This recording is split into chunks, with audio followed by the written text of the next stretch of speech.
He's a freaking badass man. Singam సర సర వేటకు దిగితే తన దాడికి అడవికి హడలే చెడు చెరపగ తన గురి పెడితే మగ మొదలిన మందరలు పరుగే.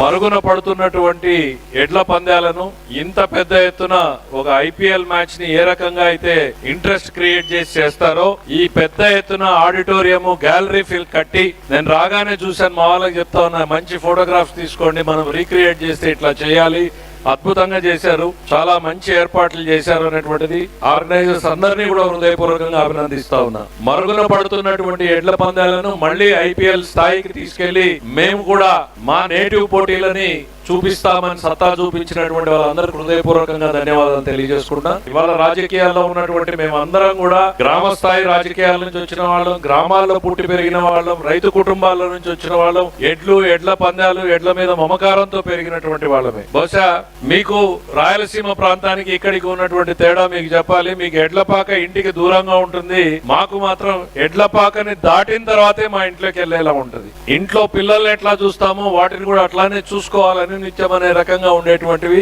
ఎడ్లపాక ఎంత పెద్దగా ఉంటే ఆ రైతు అంత గొప్పవాడు అన్నట్టుగా ఉండే తప్ప ఇల్లు ఎంత పెద్దగా ఉంటే అంత గొప్పవాడు అన్న ఫీలింగ్ ఎప్పుడు ఉండేటువంటిది కాదు రాయలసీమ ప్రాంతంలో. ఈ ఒంగోలు జాతి వృషభ రాజ్యాల మీద పోటీ తీసుకొచ్చి పెద్ద ఎత్తున ఎంకరేజ్ చేస్తున్నటువంటి నరేంద్ర గారికి, ఆ పాత సంస్కృతిని పునర్వైభవాన్ని తిరిగి తీసుకొచ్చేటువంటి ప్రయత్నం చేసినటువంటి మిత్రుడికి హృదయపూర్వకంగా ధన్యవాదాలు తెలియజేసుకుంటున్నా. ఈ కార్యక్రమంలో పాలు పంచుకోవడానికి విచ్చేసిన మీ అందరికీ కూడా హృదయపూర్వకంగా ధన్యవాదాలు తెలియజేసుకుంటున్నా.